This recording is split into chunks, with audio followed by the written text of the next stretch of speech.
Welcome back, everybody. We missed you yesterday. We really missed the chat yesterday, and I know that Colby and even Vic went at it with some of you last night on social media about a certain hit that we saw in the Devils Toronto Maple Leafs game. But this is a special edition of Morning Cup of Hockey presented by Bet365. Open an account with Bet365 today and bet on a huge range of markets. Whatever the moment, it's never ordinary at Bet365. So use our code NATION, NATION, in all caps. This is probably the most excited Colby has been for an episode since we started the show. I don't want to speak for him, but we got Kevin Shattenkirk joining the show here shortly, fresh off his retirement announcement. We got Pat Maroon joining as well. And then to finish out the show, we got Frank Seravalli joining as well. So I'm not going to say anything more. Colby, I'm going to kick it over to you. How pumped are you for this show today? Well, listen, of course, I'm really excited to welcome a good friend of mine to the show. And talk to him a little bit about what the last 24 hours have been like. But I did start this morning's pre-show meeting with one simple request to Jonny. I said, can you just act normal today? For once, just do your best, act normal. Jonny, being a diehard Rangers fan, probably wants to turn this into, a Rangers vent session with Shatty, who also grew up a Rangers fan. Yeah. So that's my only request for you is just be normal today. Try to keep a little bit of professionalism, just a little bit. Not going to happen. And let's welcome my good friend and freshly retired, hopefully future U.S. Hockey Hall of Famer, Kevin Shattenkirk, first time to the show. Thank you, guys. Thanks for having me. I'm psyched to be here. It's going to be fun to chalk it up with you guys. I'm not going to be on my best behavior. I'm just telling you now. But Colby, you can start it off. You know what? Let's let it all rip. Come on, we might as well. There's no point in holding anything back. Well, look, what has the last 24 hours been like, and really, like, what led you to this decision? Because there have been reports out there all season that teams were calling and people were interested in your services, and I'm sure this was not an easy decision. You've had a decorated career. Olympian, All-Star, Stanley Cup winner. I mean, it really, the list is long, too long to really go through it all. But I could just assume, it's been a whirlwind for you the last couple of days. Yeah, I think I've been nearing this decision for a little bit longer than that, probably the last couple of weeks. Like you said, there have been calls and tweets and rumors and all these things, going around. But really at the heart of it, maybe there's people checking in, and every time someone goes down, someone likes to believe that, hey, you would fill this spot and this would be the perfect fit. But it doesn't always work out that way, right? I mean, the GMs know what they're doing. Some of them didn't call me in July and August, so they probably weren't calling me in October and November. And that was fine. I kind of knew a few teams that were interested, and when really when the time came to have to make a real decision, just the factors that went into it, moving your family again, uprooting your kids, putting them into a new school. Maybe if they decide to stay home here in New York and I go on, and go by myself for a few months, what does that look like? So, in the end, I think I realized that I was very content, very happy with how my career's gone and where I'm at right now. It really wasn't calling me back as much as it has in the past. And I think that was a pretty telltale sign for me that, it was time to announce. Did you have the thought in the back of your mind when you guys lost Game 6 last year that it could have been your last game, or were you fully set on trying to play this year? No, I was set on playing, but I think last year there were, just different points in the season where, I realized that it was coming, and it definitely felt a lot different than when I was 28, years old. But a big goal I had was to play this year and reach 1,000 games. I think that was something that was probably pushing me back the most, to be on a good team that has a chance to win and to hit that milestone. But the more I thought about it, I never came into the league thinking, hey, I'm only playing in the NHL so I can play 1,000 games, and we had a lockout. I had a work stoppage with the COVID season. about 90 games right there that probably would have gotten me to that mark. And you can't count injuries. Everyone has injuries, but it's just the way it goes. And again, I think it took me a little bit of a moment to deal with that and be okay with it. But the more I sat down and thought about, how great everything else has gone, it was easy to put that one in the past. Well, and I just want to point out 91 playoff games. So you Yeah. did play 1,000 games in the National Hockey League. And I don't understand why playoff games don't count, because if anything, playoff games should count more. Like one playoff game is like 3 regular season games. And I think back to some of those, battles you had when you were in St. Louis.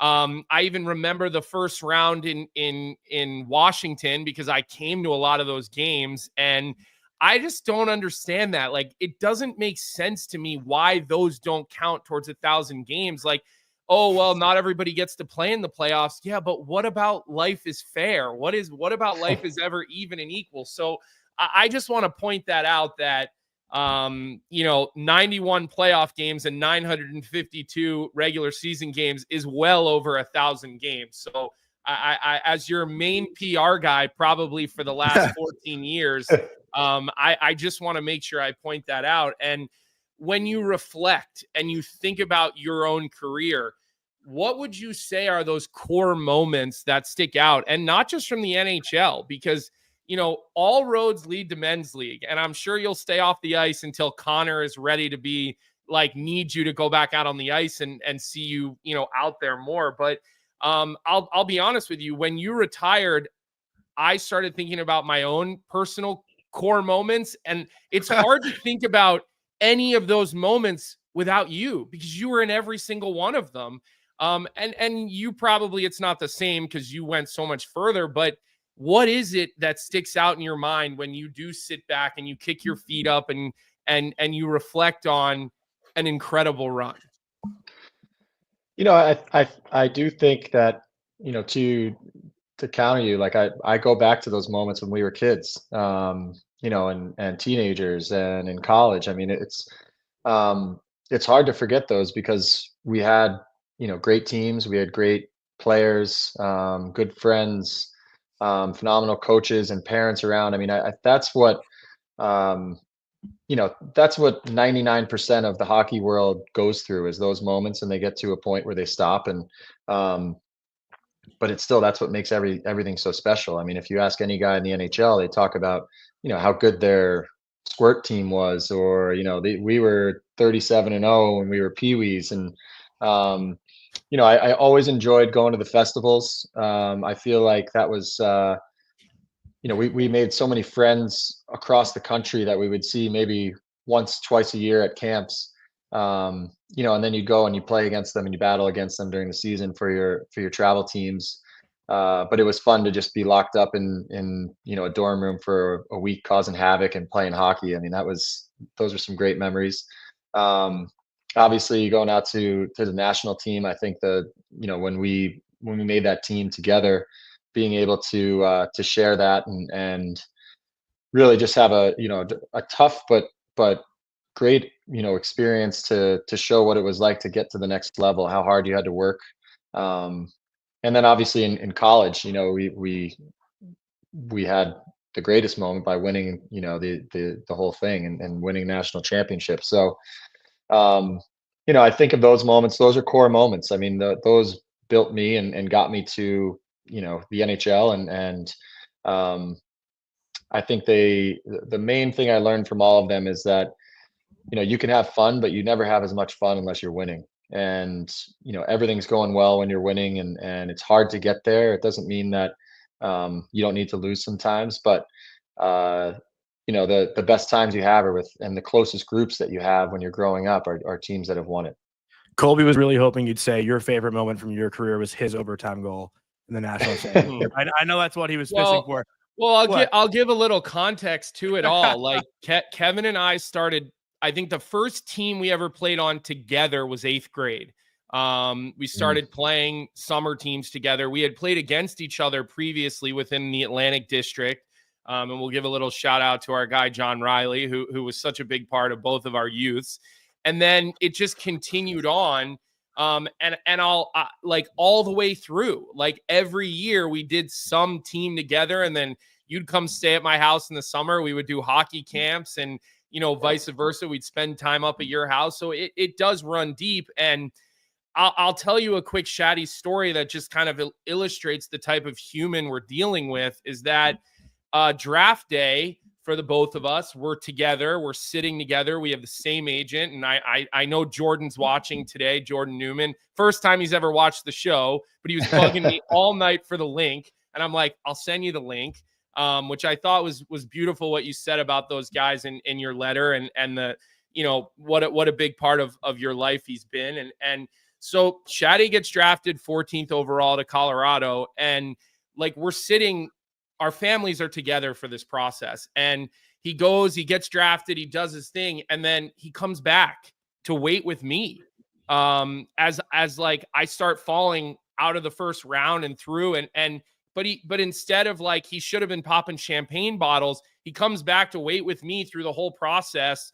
And then he's there the next morning waiting for the second round, you know, and after I hugged my family, he was the next guy there. And I have 150 stories like that.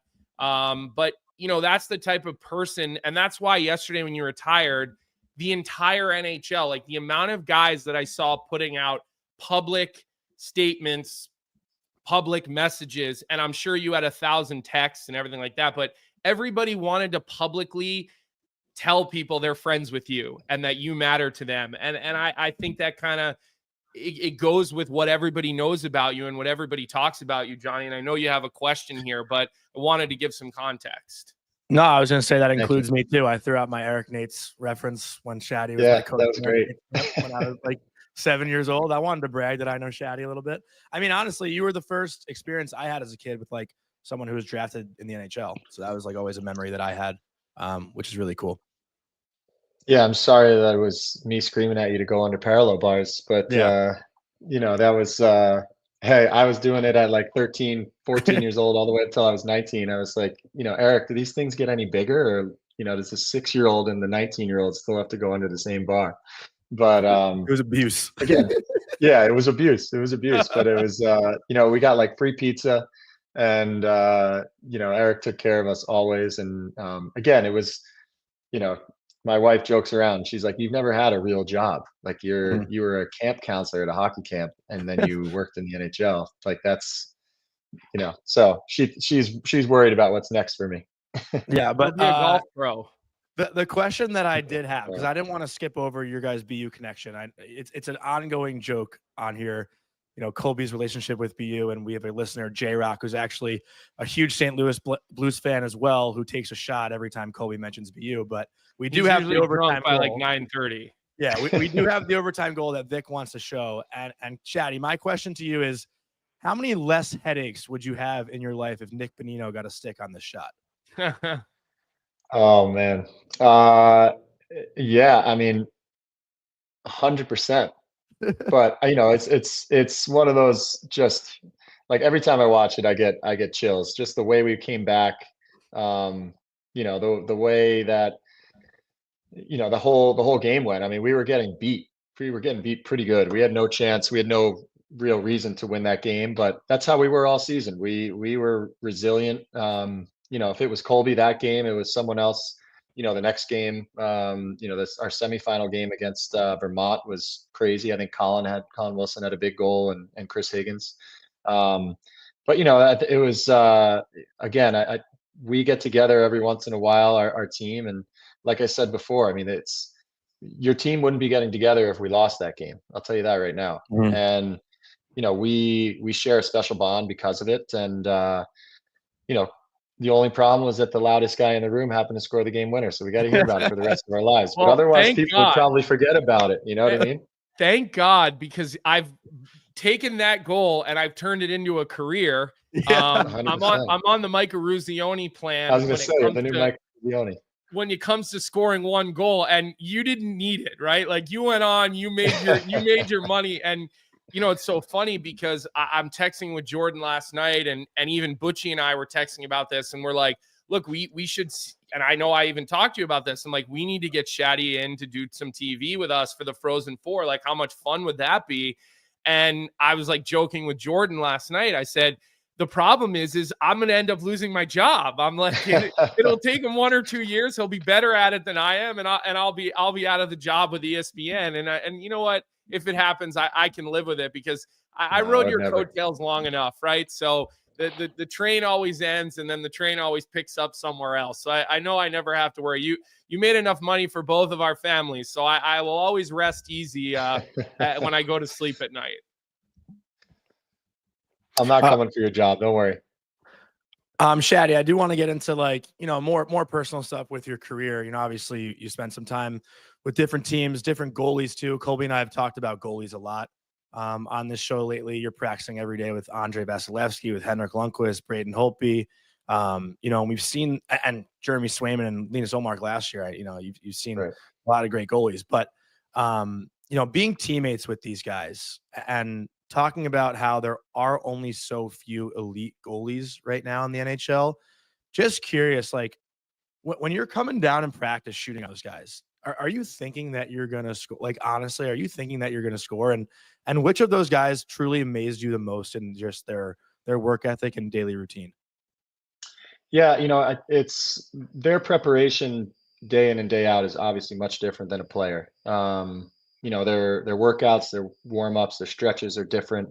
But they have to, I give them so much more credit, because on those days that you don't want to skate, they have to go out there and face 100 shots, and they just got, peppered the night before, and they don't want to be out there. Their groins are hurting, their hips are hurting. And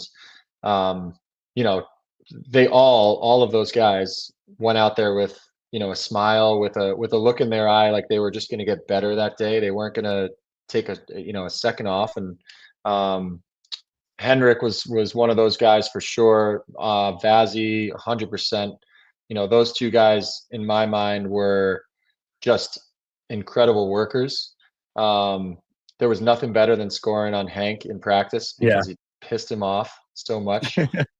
So I mean, it became a game, and Vazzy was practically impossible to score on. That it almost like killed your confidence. But no, you go down there, you're trying to score, and they would say the same thing. You better be trying to score. We don't want you to just put it in our pads. And but again, Sway, Allmark, John Gibson, Brian Elliott. I mean, all these guys were, and it's just a testament that there are no bad goalies in this league. Obviously some are elite and are generational goalies, but I think that's one thing that you realize coming from college or even from the AHL. Lucas Dostal even said at the NHL level, the guys who are shooting are so much better, and they shoot so much harder. And that was, him saying that. And now look at him, he's gotten used to it, and he's having a great year in Anaheim. And it's just gets disheartening a little bit, when you face these guys all the time. But it is fun, because when you go into a game, if you score on your goalie, then you can score on anyone. I know I'd love to know what you know about the AHL. All eight games of your career that you spent in the American Hockey League. So I didn't realize you were the resident American Hockey League expert when it came to the minors. Listen, I don't know if I have a goal in the AHL, so maybe a shootout goal. So that's a testament. I have a quick follow-up though, Colby. Like every Ranger defenseman I've met that has played with Henrik Lundqvist has a Henrik story where a goal went in and Henrik gave you that look of like, you got to be kidding me. Do you have one of those stories where Hank really just kind of gave it to you?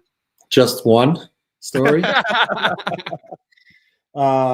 Honestly, I think it was my first game with the Rangers. We lost to Colorado 3-1, and a shot came in on Henrik. I was tied up with Matt Duchene, and he went to glove it, and it popped out of his glove and kind of like fell behind him. And I thought he had it, so I kind of for half a second let go of Matt. Fell right behind him. Matt tapped it in. And I got the signature, like, what are you doing? Blah, blah, blah. One game in, huh? Yeah, so I came back to the bench, and I think it was like Mark Stahl was like, you've been officially like baptized, and you're a New York Ranger defenseman now. So I also remember in that same game that I had an assist, but I might have gone -2, and I was coming off and going down the tunnel. And first game as a Ranger, a fan leaned over the tunnel and just said, like, Shattenkirk, if you want to make it in this town, you better play better than that. I was like, all right, we're home. It's good to be back. Yeah, After you took a major pay cut to go be a New York Ranger, and I know you probably aren't admitting that publicly, but I know you did. Oh, this is the goal right here. Vic. Wow. Good work, Vic. Yeah. Oh, look, So I'm putting that one on Hank. Yakupov. Yep. I played with him along the way, but I'm putting that one on Hank. He's got to have that. Bad rebound by Hank. He's wearing 2 blockers right there. Let me ask you this, because a big part of our show, Shatty, every day is we have this live chat from our audience, and we always try to take questions from our live chat. And is this better asked? Who's your favorite Rangers player? I think I know the answer to this question, but enlighten the audience here as why you wanted to be a New York Ranger and who your idol was growing up.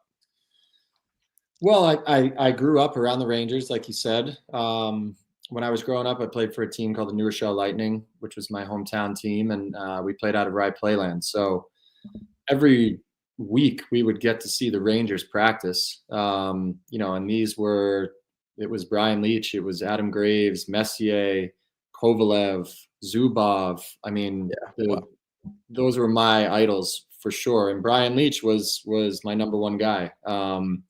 I remember my youth coach at the time, he asked me to play defense. And I said, well, can I still score goals playing defense?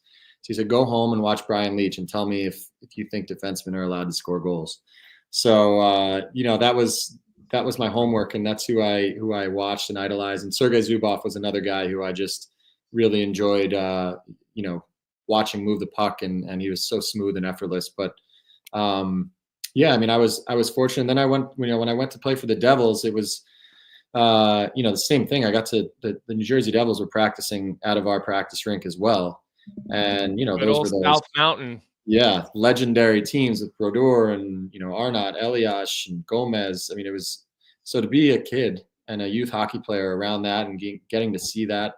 Having my parents say, "Yeah, we'll leave in 45 minutes," and just stay here and watch these guys practice. It was a pretty amazing experience as a kid. Yeah, I mean, I can't imagine getting to watch those guys skate every day. And obviously, we're gonna have a lot of Ranger questions like with this stuff, just because it's your hometown team and whatnot. I obviously have to ask, like, you were there when the letter was put out, and it's kind of like a circling thing that's going on right now. Now Ranger fans are calling it the memo that was just put out with Kreider. But I'm pretty sure I've talked to Boone Nieves about it. You guys were like on the bus when that got put out, right? Do you remember where you were when that came out and how you saw it and heard about it? Yeah, I think we were, on the bus, on the road for sure. We were 3 points out of a playoff spot at the time. Certainly not playing the type of hockey where, we were showing any sort of reason why we would make the playoffs. We were not good at the time, but we definitely had the players on the roster that, that had the ability to do it. I think it was hard. I think as a player, you feel like you're working, your ass off to make the playoffs, win a championship. But, I think it was something that needed to be done. And I already think the process was in motion. I think Jeff Gordon was seeing everything in front of him. I'm sure he wasn't happy that Dolan put it out there. You kind of kill any sort of leverage that you might have if you're trying to make trades. But it wound up obviously spurring an amazing transition. I wouldn't even call it a rebuild, because it was maybe 1 year of after that of a poor hockey season, and then they were able to leverage everything and make some good trades, bring some people in, kick some people out, And like Trube says, it's a rite of passage to get fired at MSG. So it's it's part of the gig when you play for the Rangers and when you sign that contract. Well, look, I see another question in the chat from Ryan Kirkfield, and a lot of people I think are asking you this, and the question is what are your plans after you retire? Have you thought about that? Is it management? Is it TV? Are you just going to become a hockey coach and coach Connor? Like, what is the game plan? Have you thought about it at all? I've been thinking about it a lot. I think, it's actually what also has excited me about, this whole thing, because I've just been able to sit down with people inside and outside of hockey, and just kind of discuss what their lives are like, what their jobs are like, see what might interest me. I'm happy to just be home for right now and be with the kids and be a dad finally. But, I think if I do stay in hockey, I would like to maybe try something on TV. I think doing anything in management or anything right now, who knows who comes calling, but it's a tough gig. It's a lot of work. It's, just as cutthroat as being a player, if you're not, doing your job. So, I think stability wise, it might not be the best job right now. The other thing is working for the PA. I obviously did a lot of work with them over my career and was definitely a union guy. So just seeing if there might be something there. But, outside of that, who knows? I have a lot of friends in the finance world and the likes. And again, I'm just exploring all my options and seeing what might interest me. Are you on LinkedIn? I'm on LinkedIn. I think I've been on LinkedIn since I was in St. Louis, and it's probably a pretty poor, resume or page to look at. So I should probably get that fired up. Did you throw your retirement announcement on there? Yeah, I need to. Need to throw that in there. People need to know you're available, looking for work. Yeah, exactly. So one thing I'm always kind of curious about, and look, if you haven't read the letter that Shatty wrote yesterday, it's all over social media. I would definitely recommend reading it.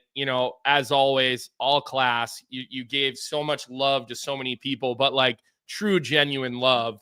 But one thing that you don't have an opportunity to maybe dive into that I'm curious about, because you did play for a number of teams, a number of different coaches with different styles.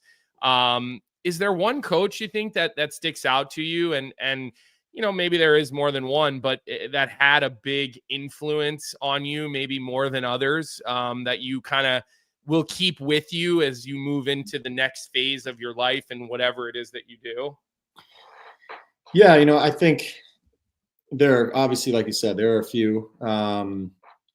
It's interesting. Like when you're at that level, your head coach is in charge of the team and the systems and kind of just making sure that it's like football, making sure that the machine is running. But you really start to connect with your position coach and your D coach. I think someone who was probably the most, influential and effective on me at the NHL level was Brad Shaw. He was my D coach for years in St. Louis. And, I think he was someone who saw obviously the raw talent and saw the gaps in my game and was super detailed with his video sessions, his on ice work, and was able to communicate it with us really well, knew how to push us when we need to be pushed, be hard on us, and when to take a step back. And I think I definitely attribute a lot of who I became to him, and he really taught me how to pick my spots and be responsible defensively, which, again, it wasn't always my game, but, going on from there, like John Cooper was probably the best manager of players that I've ever had. He knew how each guy needed to be treated. He really had a sense of, what the pulse of the team was and how to handle that. Ken Hitchcock, pushed buttons. He was an old school coach, but pushed buttons more than anyone, I could have ever imagined. And he told you that, he said, when you think that I'm not going to, where I'm about to lay off of you, I'm going to come hit you even harder. And it led to a lot of screaming matches on the bench. But again, everyone had an effect. But I'd say those guys for sure were, especially Bradshaw was someone who helped me out a ton.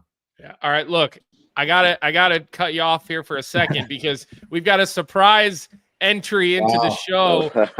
Listen, I've been asking Reamer to come on this show for a year.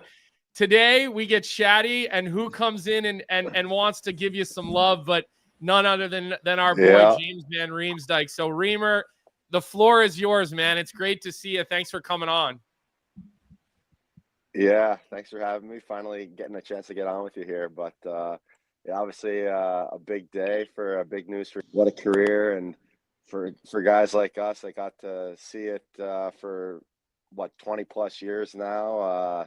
Not too surprised to see him getting to this point with the accomplishments that he's had over the course of his career, but definitely lots of great memories that we've all had over the years. So I was just thinking about back on some of those program ones, even some of the youth hockey ones over the last day or so. So lots of great memories for sure. Well, I think are you on the bench right now in Nationwide? I'm on the bench in Nationwide. Yep, I sent a screenshot to these guys that I saw. Let's get you on here. So I'm like, all right, here we go.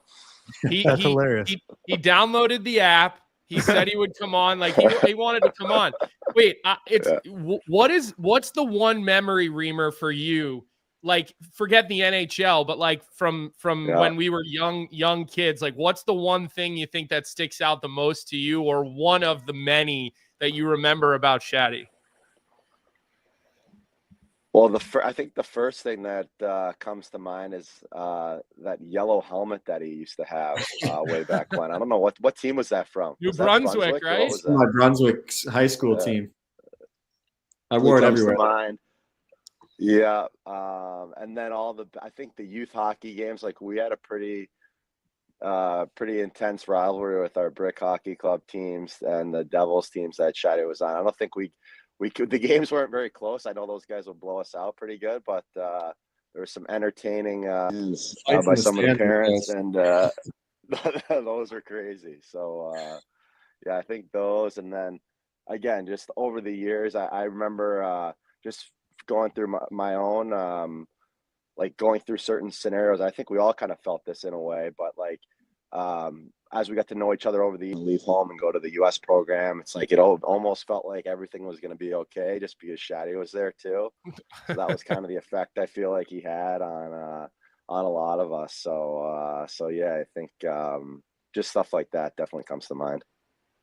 What's it like playing against each other for the first time in the NHL? Like I got to imagine it's almost hard to take seriously, I feel like, when you're that close with somebody, right?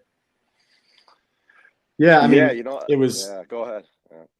No, I was just gonna say, like for me, my first time playing against in college, I ended up on SportsCenter. So, and I was right next to you for that one. It was, but James won a year earlier than us too. So, you felt like he was, obviously like the big dog, and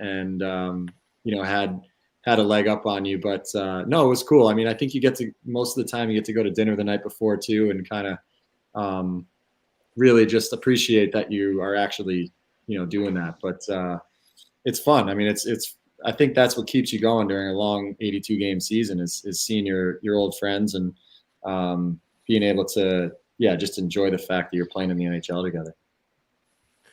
Well, and to answer the question in the chat from Big Willie style, it says, who would win in an on-ice fight between Shatty and JVR?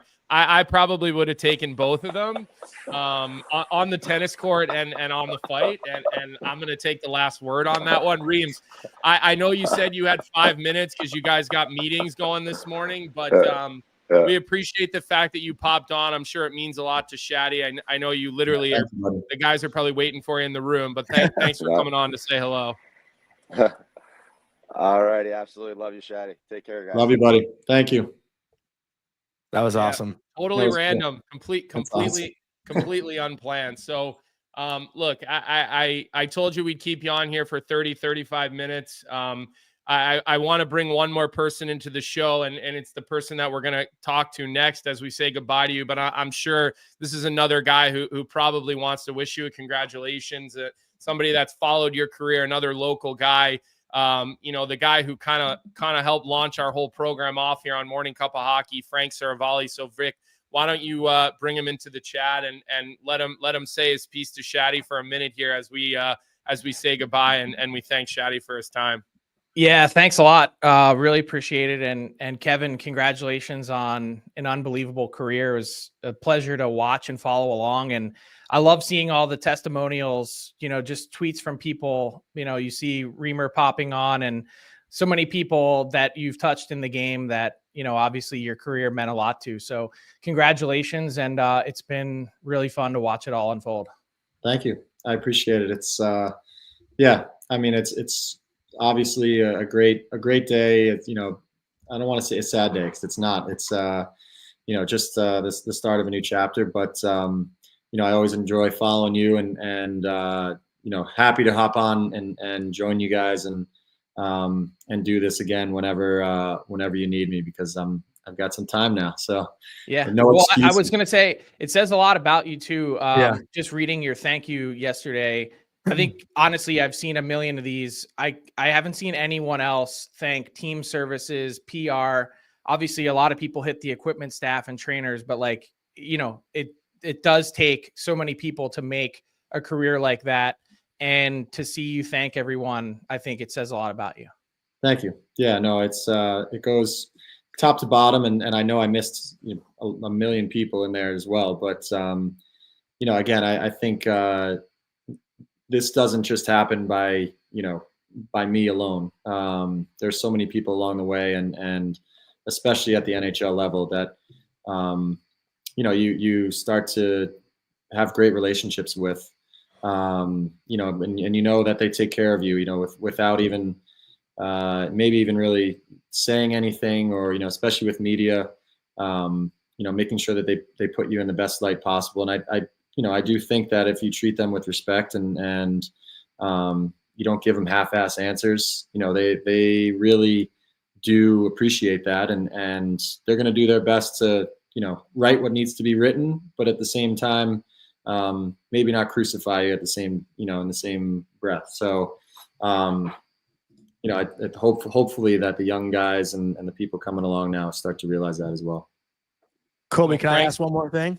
Frank's going to help, and we're starting the campaign today for U.S. Hockey Hall of Fame, and I'm going to be bugging Frank to write a big story about it here in the near future, so we can start the PR attack on U.S. hockey. And it's basically a rite of passage on the show when we're about to say bye to someone or about to wrap the show.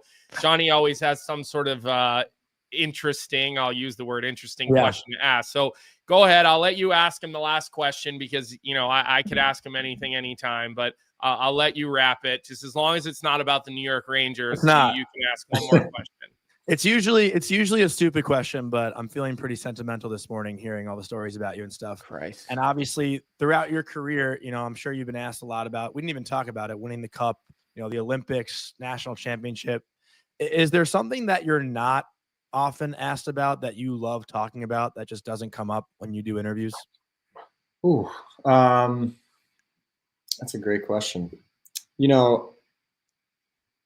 Everything kind of gets touched on. I would say, man, you got me stumped on this one.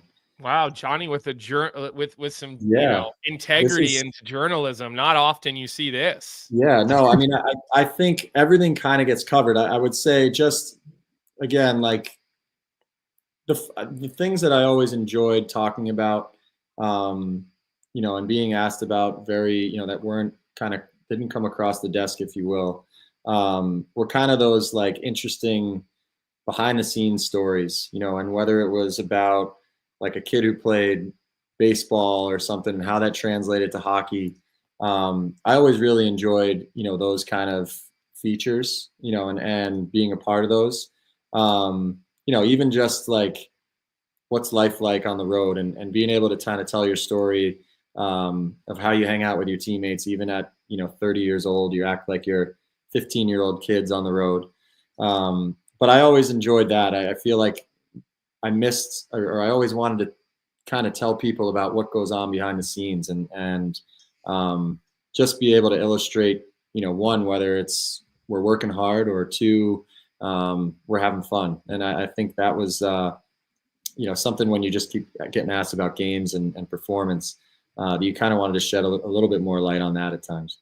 Well, not enough people know about your DJ skills. I heard about that. You did have the nickname DJ Robbery for a reason. We don't need to give the story behind it. But you certainly had the reputation for being a fun human being on the road, from teammates and management alike. And I don't think we have to share all those stories. And we'll leave the national championship party and the bachelor party stories out of it as well. So we'll save that for a summer episode where we have 3 hours. Yes. And we can go all the way back to the high school beer pong story where we almost all got tossed out of Ann Arbor. So we love you, man. Thanks for coming on. We probably could have spent all day with you today. But look, good luck. Give your family lots of love from all of us. And I have a feeling we'll be seeing you either on a TNT desk or on an ESPN desk here coming up. And I know people are already pitching you to those networks. So it's only a matter of time if that's what you want to do. So we will look forward to seeing and hearing your opinion about the game of hockey shortly. Thank you, guys. Appreciate it. It was great chatting with you guys. And honored to be on here. If you guys ever need me again, let me know. I'm happy to hop on and do this. It was fantastic. Trade deadline's right around the corner, so maybe we'll have to enlist his services, Frank. We'll leave that to you, but it's a guy who's no stranger to a trade deadline deal. So yeah. I feel like I talked about you once or 87 times over the years. And I'm hitting you up for pickleball in Sag Harbor this summer. That's for sure. Perfect. All right, Shatty. Have a good day. You guys. Thank you. All right. Appreciate it. All right, awesome stuff, Colby. He's like, don't hit me up, Johnny. Yeah, don't hit me up. Yeah. Good All one. Right, Johnny, read about some sponsors real quick so we can ask Frank about what's going on in the NHL. Yeah, so before we get into the next little heat of the show here, just want to talk about our lovely sponsor, Proraso, the most complete choice for shaving and beard care made in Italy since 1948. Proraso has been a staple of Italian culture and barbershops globally for 4 generations, so get 15% off at Proraso-USA.com with our promo code Hockey15 in all caps, Hockey15. And I see it already in the chat. How quickly will Johnny transition to the Rangers?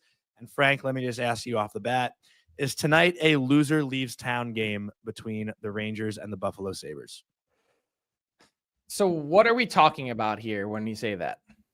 Like, the loser of this game is something getting blown up after the game.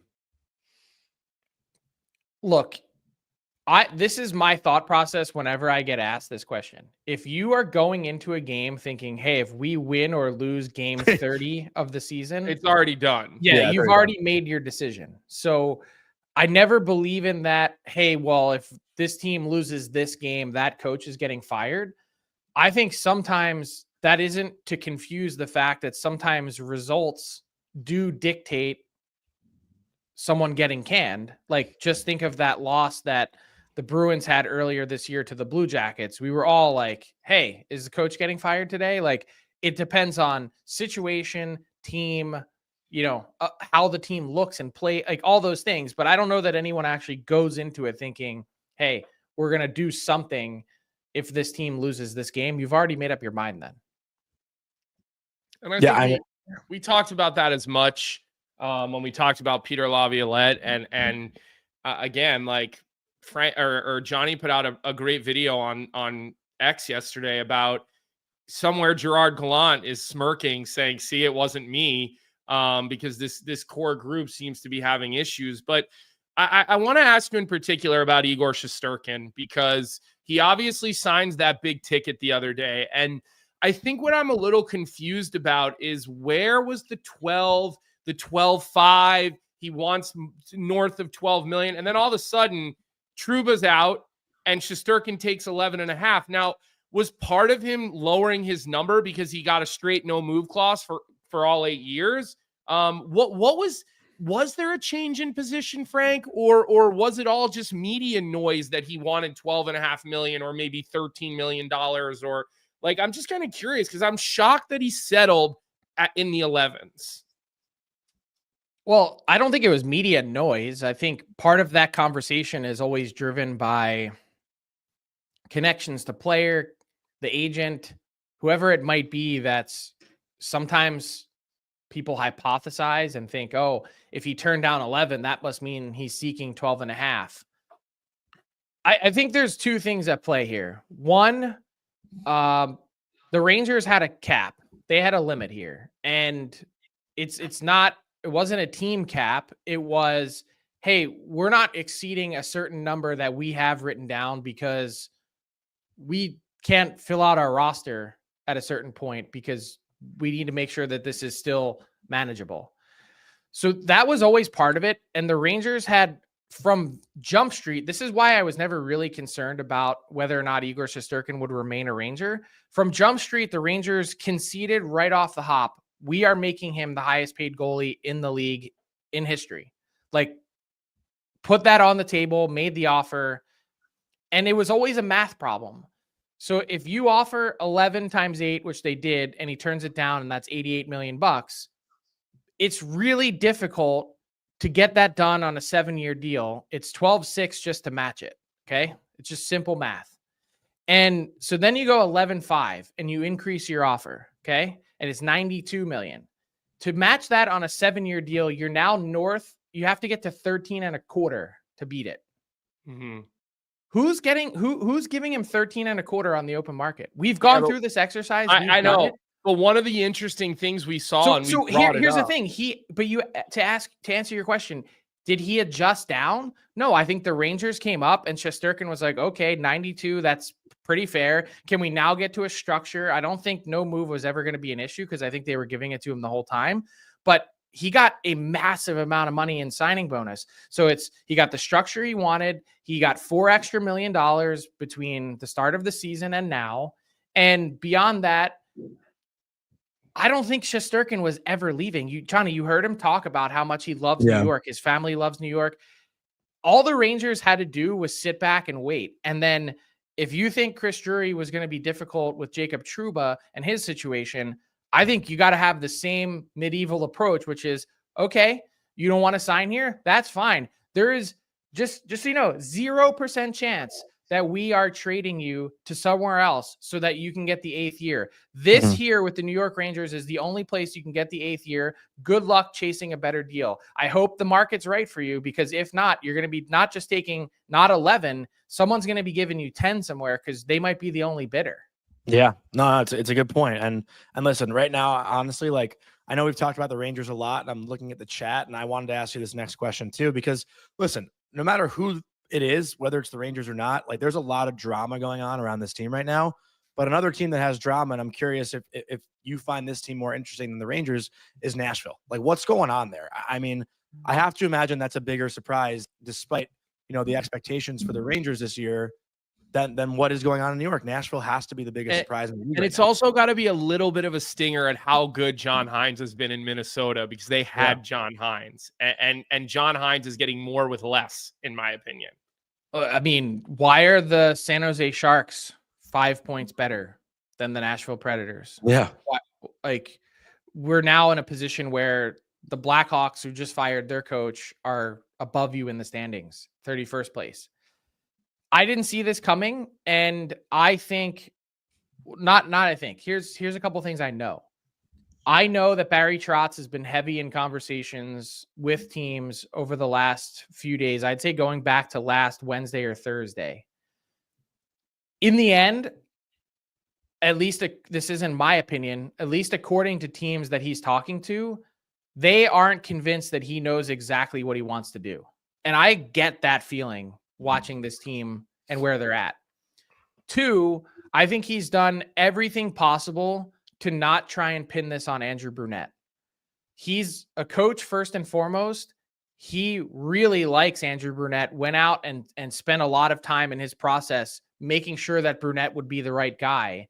And then he made these changes to the roster and now is saying, if anyone should be held accountable for this, it's me. I shouldn't be throwing the coach on the tarmac to save our season, which, by the way, may be beyond reproach now. That firing the coach isn't necessarily going to save this all, and in the end, it's my fault. So I think there's certainly been a big part of that he's feeling as well. And I said at the start of the week that I'd be real surprised. Like I've been on high alert with the Preds that I'd be real surprised if we got to the end of the week and they hadn't done something. But the more I step back and think about it, it might be throwing good money after bad, whatever they decide to do here, because this season is gone. I just, from a mathematical standpoint and perspective, I don't know whatever you do now is going to fix it. And in the end, what you might be doing is more long-term damage. Yeah. I just saw some of the comments yesterday that he could healthy scratch everyone. And it's seemingly ugly. Frank, the last couple of days I filled in for you on your show on Daily Face-Off Live, which you can catch Frank and Tyler back together today live at noon. Also, if you haven't liked the episode, I think now would be a good time to do it as we start nearing towards the end. And while you're doing that, make sure you subscribe to our Daily Face-Off YouTube channel because we do now have a very stacked lineup. But you just spent the last 2 days at the Board of Governors meetings in Florida, and you actually corrected me on this when we talked on the phone yesterday about it wasn't the GM meetings, it was the Board of Governors meetings. So it's obviously a little bit of a different flavor, a little bit of a different tone. But we talked about and we saw the Ovechkin story that you wrote. We talked about it on DFO Live. We didn't get too deep into it on this show, but I'm just curious from your perspective. And by the way, I loved the Sammy Sosa, Mark McGuire comp, because I remember that in elementary school and being so dialed on that whole thing as a very young kid. What else from the Board of Governors meeting stood out to you? Anything really interesting? Any big changes that we can expect coming out of it? Or was it a lot of just business as usual? A lot of it is actual league business. Like there's a reason why the owners and team presidents are there and not the GMs, is because so much of it is business related. Two things. One, the NHL is gearing up for their next CBA negotiation, which Commissioner Gary Bettman said yesterday will start sometime in February. And if you think about it, February makes a lot of sense because the NHL and the NHLPA are going to be spending a lot of time together. They've got the Four Nations face-off. That's over an 11-day period of time in Montreal and Boston, where obviously those two sides are going to be together. And so they had meetings with both their executive board and also it's called their CBA committee. So they've got an internal group that, plans and preps for this, and they have a checklist of things that they want. In the meantime, they've gone to the general managers previously and gotten information that they need on what GMs want to see changes in the game. So they've got this laundry list of things. I think everyone's hoping that it's not for labor peace, it's not an oppressive list of things. And they didn't really want to say too much because first off, they haven't started talks yet, and they're not going to broadcast to us and to the public what exactly they're looking for. But the hope is that the NHLPA on their list, which Marty Walsh is actually coming through Philadelphia today as part of his fall tour, getting to all 32 teams, that their list that he's getting from players isn't super crazy or long, and that everyone can sit down in February and start to hash out a deal that doesn't expire until September 2026. So it's kind of an unprecedented amount of time that they're beginning these talks early to get something done, hopefully, as Bettman said, in an ideal world before the Stanley Cup final. With these long lists of things, what would you say is like the percentage of changes that are actually made? See, okay, so that's a good question because I think that brings us then next to the cap, because everyone's saying, okay, well, what is happening to the salary cap next year? This year, it's $88 million. Next year, according to the CBA, it's scheduled to increase by 5%. So that would bring us to $92.5 million. And there has been previous reporting and people have said, hey, the cap might increase even more than that to 96 or 97 million bucks as a quote phase in to prevent one really large jump when the cap gets relinked to revenue.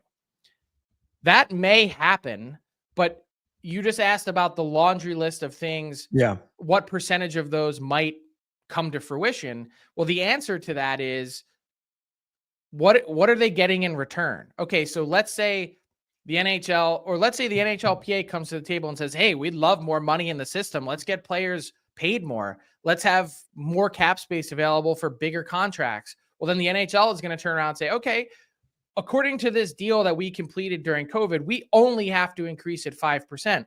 We'll increase it to 96 or 97 million for you. But what are you going to give us in return? Or what is the structure of this going to be? There's always this push and pull, and it's just that's business and how life works. So it's not in a negative, they always have their hand out. But last time around, when they talked about a bigger increase for the cap, the ask from the NHL to the NHLPA was, hey, we can do that, but you also have a set negotiated escrow price in here, and we want to adjust that up to allow for the possibility of, hey, what happens if revenue doesn't match this and we need to pull out more money from the system? The NHLPA said, no, we love escrow exactly where it's at, and we're fine not increasing the cap. Yeah. So there's this constant back and forth, and everyone says, oh, well, the cap's increasing. Well, yeah, it is. It's just a question of how much. And that's sort of a behind the scenes of how it all happens. And you've spent time with both Gary Bettman over your career, and it does seem like you've had a lot of access to Marty Walsh, who's in charge of the NHLPA now. What is your confidence level that, you know, these two guys, because again, everyone's like, oh, the relationship is so good, it's so friendly. Well, yeah, because they haven't had to negotiate anything that wasn't mutually beneficial. And we know how quickly that can change. But what would you say your optimism level is that we can get a new CBA done smooth and there won't be a super contentious relationship or even possibly, dare I say, a work stoppage? So my optimism is high because I think at the real basis of this current generation of players has seen this story too many times, and they don't have the stomach to fight. I think the NHL knows that. I also think this system has been so beneficial to them that they don't really want to change much and don't see a big need to change much. So they're not going to have their hand out saying, hey, you know what? In 2013, we went from 57% down to 50. We're going to take you down from 50 to 43 now. That's not going to happen, I don't think, because yes, was it worth it for the NHL to do it last time? So to go from 57 to 50, that has resulted in a $4.5 billion transfer of wealth from players to owners over the last 10 years. $4.5 billion is out of the players' pockets. That said, my only fear in all of this is that because they haven't really been pushed yet, everything has been really nice so far between the NHL and NHLPA since Marty Walsh joined in. But I also think that means that the NHL might be thinking that Marty Walsh is a pushover and that this is going to be easy. And we know it won't be. Marty Walsh. I could tell you, yeah, I think underestimate Marty Walsh at your own peril. That's all I'll say. And Frank, the last question I have for you today, and we're going to say this is the last question presented by Fountain Tire. I got to work in Fountain Tire here, and we love our sponsor of Fountain Tire. But with the cap going up, correct me if I'm wrong, does that directly correlate the way that no move, no trade clauses work with the cap going up? Is that how that works? I thought I saw that somewhere. That's not how that works. It's not connected. Say that one more time.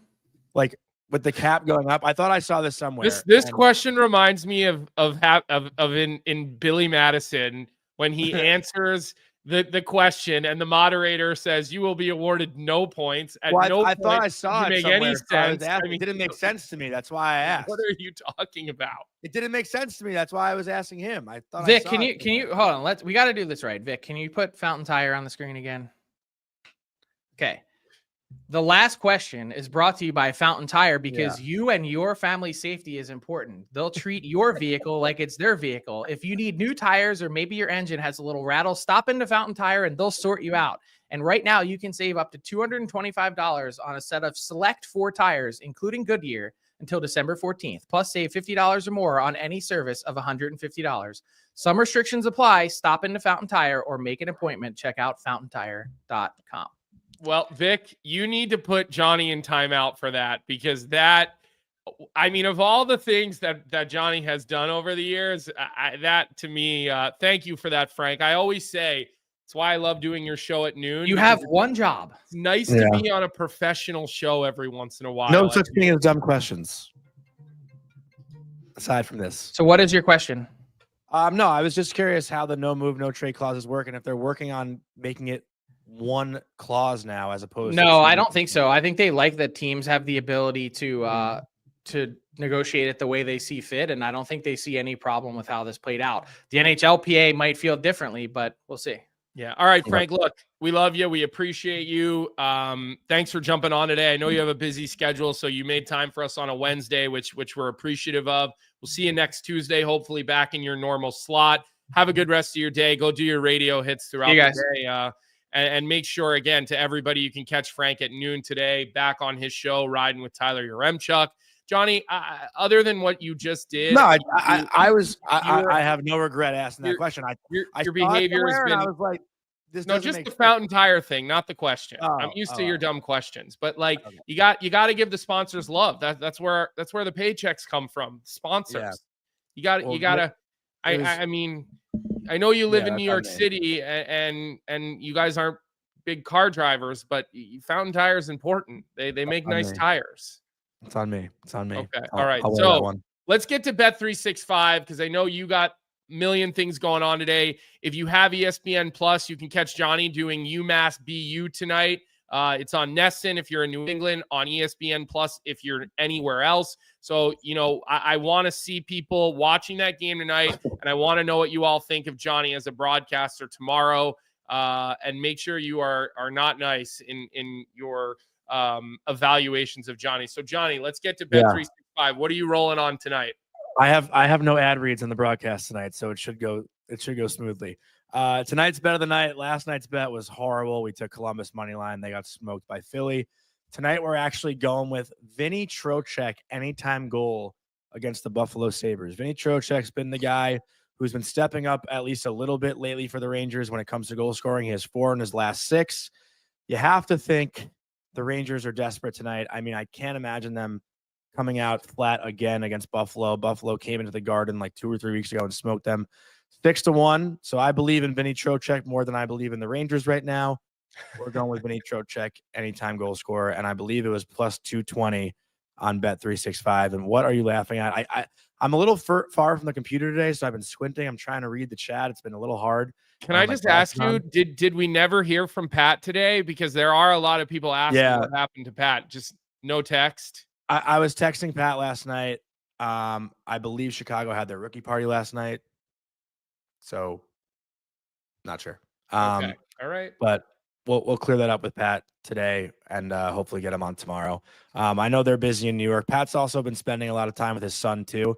His son plays U16 out here on Long Island, and he doesn't get to see his son all that much during the season. So, I know he's been doing some family So you're stuff. going to blame his kid is basically No, I'm saying he's been busy all week. All right. I just wanted to clarify that. Yeah, look, busy. Have a good call tonight. I know you're going to do a good job. I give you a lot of shit, obviously, but at the end of the day, you're good at what you do on those games. So I know you'll call the game. No, I deserve shit for that. Hopefully, fairly, you'll call the game tonight. You won't wear your UMass jersey on the broadcast. And again, today was a great episode.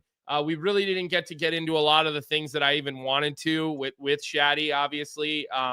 Just kind of talking about all these different moments that I alluded to, and again, when I start thinking about the career that he had, it's and I was texting them this yesterday, Jonny, like it's nice for me now because like I don't have to get you when you watch somebody that you love and you care about so much, it almost takes the joy out of it.